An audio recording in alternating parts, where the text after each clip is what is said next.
Happy Wednesday, everybody. Welcome to end of day update. Starting with Bitcoin, you can see Bitcoin is consolidating. And this is not a typical bull flag. It is going high. And just now we're getting a green dot, but you have to wait for end of day today. So the day just started. So if by the end of day today we have a green dot, then that's a buy signal. Okay. Now, one thing to note, if I go to 1 hour chart, you can see we're making a new high. You can see here, if I zoom out since October 23rd. Till now, which is November 8th, we are making higher highs, but you can see what's happening here. We have divergence. Okay, so you can see RSI is making a lower high, okay, lower low. You can see price is going higher, but RSI is going lower, and even PPO, you can see here on 1 hour chart, PPO is also same thing. All right, so that's a divergence. What that means is price action is making new highs, while RSI, these are momentum indicators, they are making lower highs. All right, so we got to be careful. So we could get a dump. All right, so that's what it means. We're going higher on a lower momentum. And if I go back to daily chart, you can see if we get a dump, this will be the target around this 31,000 to 32,000. Okay, you can see how there was this big resistance here around 2022. If I zoom out here around 2021, support, then again bounce, support here, and again came here, this became resistance and then broke down. Then it was resistance here, July resistance, April 23 resistance, and then we eventually break out, but we have to back test. All right. And also the other thing is PPO. You can see green line is below red line, which is not a good sign. Usually whenever green line goes below red line, you can see here it happened, this area. We got a red dot, and then look what happened. We got a massive dump here. Okay, so you can see here, massive dump from here, almost 17%. So be careful if you're in profits. Look to take profits. Do not be overly aggressive. But if we, for some reason, if we come down from here to this area around 10% dump, that's a good area to buy actually. So wait for a dip. As of now, I think you got to be careful if you're in profits. Look to take profits on Bitcoin. And if I go to Bitcoin futures, BTC, let me show you here. This is BTC futures. You can see here, there's a gap here. If I go to 1 hour chart, you can see here this gap. This was created on exact date 29th of October, gap up. We never came back to fill this gap. You can see on this day, however, Sunday 5th of November, we gapped up and then we closed this gap on Tuesday. So yesterday we closed this gap, but now this gap is still there. And same thing here, there's a gap here around. So let me go back to daily chart. So all these green lines are the gaps to fill to the bottom line. So if we get a dump, we could even come all the way down to 29K to fill this gap. But as of now, seasonality wise, we are looking bullish on S&P 500 and Nasdaq. So I'm thinking at minimum we get this gap fill 34,165, and then we go higher towards this 42 to 40K range. All right, so look to buy all the dips, and I think from now till end of December we should have some bullish moves on Bitcoin and crypto. Ethereum. All right, so on Ethereum, we are getting closer. Ethereum is a bit better than Bitcoin. You can see we still don't have green line below red line. So these are momentum indicators. Let's go to 1 hour chart. We see what we can see here. Similar things. You can see we made a new high. Similar things here as well on short-term chart. You can see we can from here. Bitcoin made new highs here. And you can see what's happening on PPO as well. RSI is also lower. PPO is as well. All right. But you can follow Bitcoin for next direction. Ethereum is just consolidating. I hope Ethereum can bounce from here and close around 2000. Else, green line is going to cross red line maybe by end of day tomorrow, and that's going to be bearish for Ethereum. So just keep in mind, look into Bitcoin and look for decision based on Bitcoin's trade. All right, guys, let's go back to now traditional market. And on VIX, look, you can see we are going towards cycle low here. So VIX also went down 2%, 2.43%. Cycle low is coming early December to mid-December. So I expect a little bit of chop to eventually go down, and that's all playing out very nicely. S&P 500 right on resistance. You can see here we were not able to close. If you go to SPY, which is the cash index, you can see here, if you go to 1 hour chart, you can see just consolidating here, right? We try to break down, but again, by the end of the day, they recovered and still did not break this this resistance line. Okay, so you can see the 1, 2, 3, the third tag of resistance. The gap fill is right above around 438.47, still not filled. If I go to 1 hour chart, you can see this gap, sorry, not this gap. You can see this gap here. Let me see if I can maybe mark it a bit better here. Yeah, so you can see this gap still not filled. If I go back to the latest chart, still not filled. Okay, so I do expect this gap to fill probably tomorrow because we are so close to it. So 438.46, this is a gap fill. Then there's another gap here around 450. Then third gap is around 456. So now we are back on this resistance, and you can see we have green dot here on RSI buy signal, and green line is above red line. So momentum is just turning now, right now. Okay, there's no divergence. Everything is looking good, and looks like, did we make any new high or equal high? You can see we either made an equal high here or new high, so it looks very close here. But let's look at other indexes and see if we made a new high. That will guide us for next direction. But you can see this could be a massive bull flag, and if we break out, that could be very aggressive. And then at minimum, I'm looking for new highs.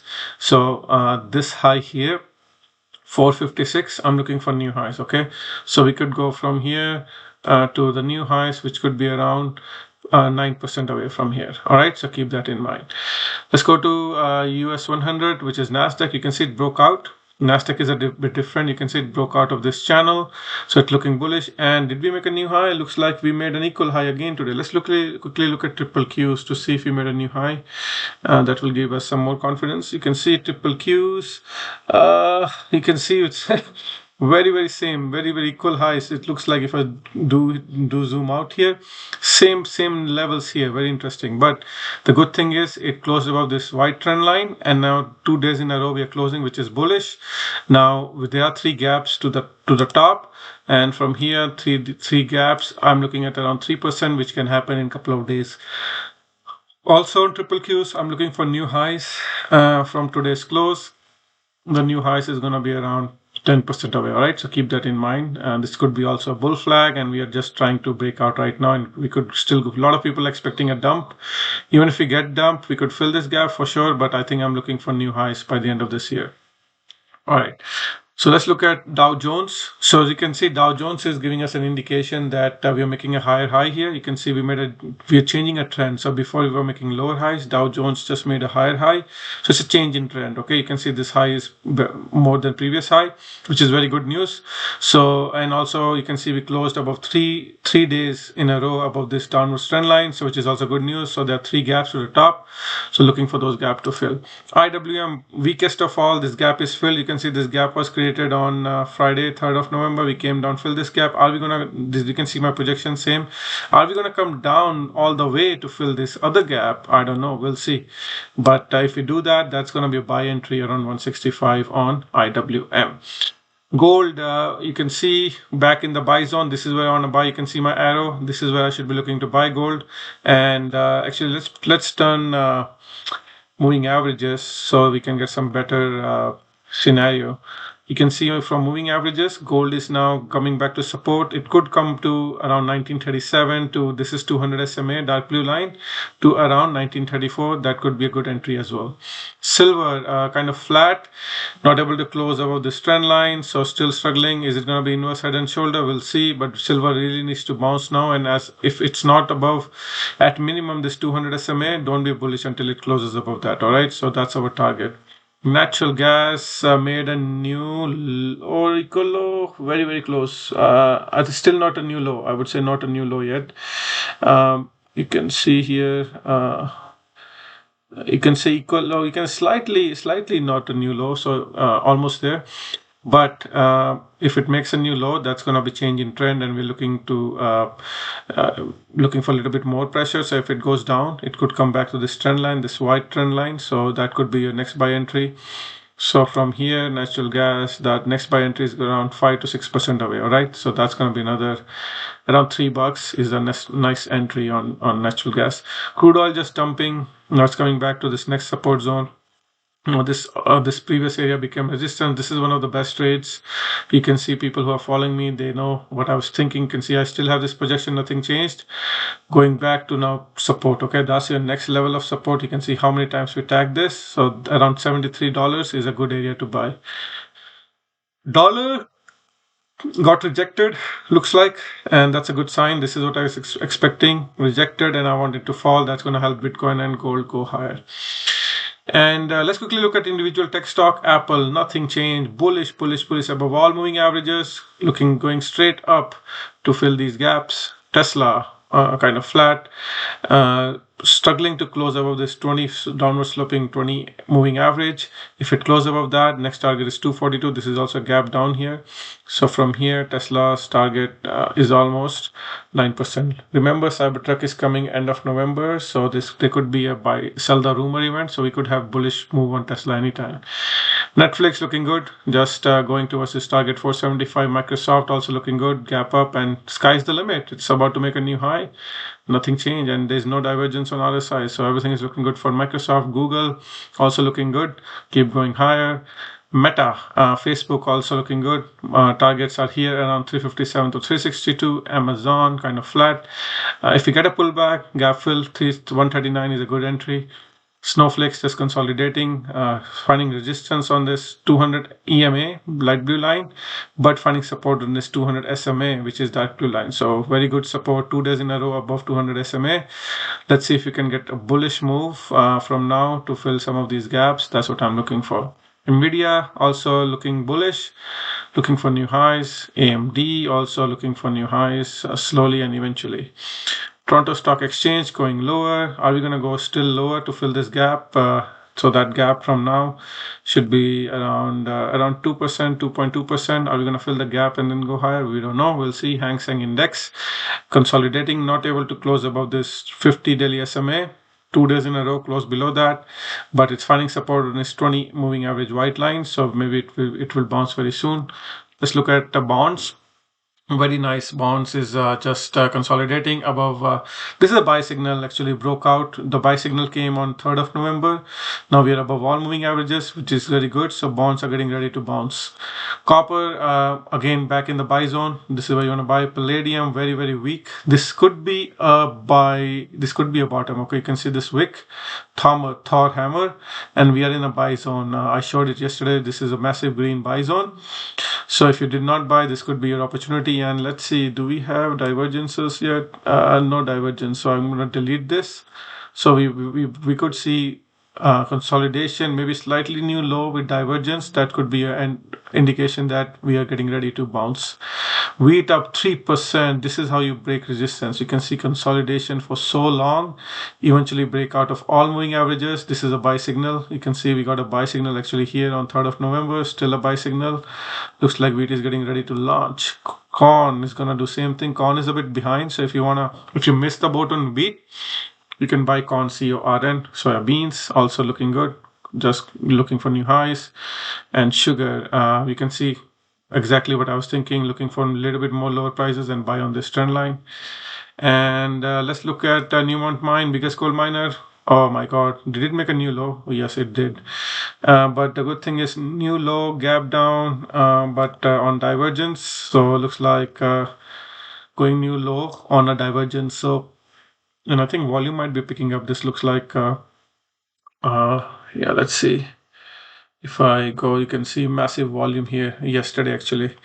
So yeah, looks like capitulation on biggest gold miner. That's gonna drag GDX for sure. And I think now we're looking for this gap fill actually, to be honest now, because gold is so weak and miners are so weak. This gap around $27 will be filled, looks like. And let's look at other sectors. XLK going higher. XLE filling this gap, still not filled, 82.63. That's what you want to buy. So you can see nothing changed. My projection is working out. XLV flat, finding support on this trend line again today. You can see this candle. So as long as it's above this trend line, all is good. Utility sector also in buy zone now. You can see here gap down actually today, but close right on this support, 50 daily SMA. So things are good. Industrial stocks. Also looking for this gap fill. Real estate sector looking good. I don't know if we're going to fill the gap all the way down. If we do, that's where you should be buying 33.31. XLF financials looking for this gap fill, 33.37. And KRE. KRE, we could go lower to fill this gap as well. So it's going to do whatever S&P 500 and financials do. All right. Shopify, consolidation, everything is good. Price of all moving averages, nothing is bearish about this chart. All right, guys, let me quickly end the day with the levels for tomorrow. By the way, guys, if you like this content, please hit the like button. and share with your friends and family. Only takes you 1 second to hit the like, and subscribe to my YouTube channel. I share these levels with everybody in the morning. So if you're interested, you can pay for the subscription for the whole year with one trade which I share. So you can see here on S&P 500, I told this morning we're coming near buy zone, and you can see what happened. We bounced from the buy zone. S&P 500 bounced from the buy zone to 0.67%. Green lines are the buy zone, red lines are the sell zone. Nasdaq 100, same thing, came to neutral zone, and then we bounced from neutral zone to near sell zone. You can see from here almost 0.67%. Dow Jones. Actually, Dow Jones touched very nicely this buy zone. You can see touched right here around 12 o'clock. And then from here, we bounced to neutral zone around 0.42%. And Russell 2000 is still in the buy zone. Okay, so short term, you should be looking to buy in Russell 2000, which is looking good. Bitcoin in the sell zone, so looking for pullback. Ethereum in the neutral zone, nothing to do in the middle. And gold is also in the buy zone. You should be looking to buy gold and gold miners. They're looking really attractive right now. Newmont Mine, Gold, GDX. You can see how everything is looking good. Okay, guys, I wish you a great rest of the day, and I'll see you tomorrow. And don't forget to hit the like button. Bye.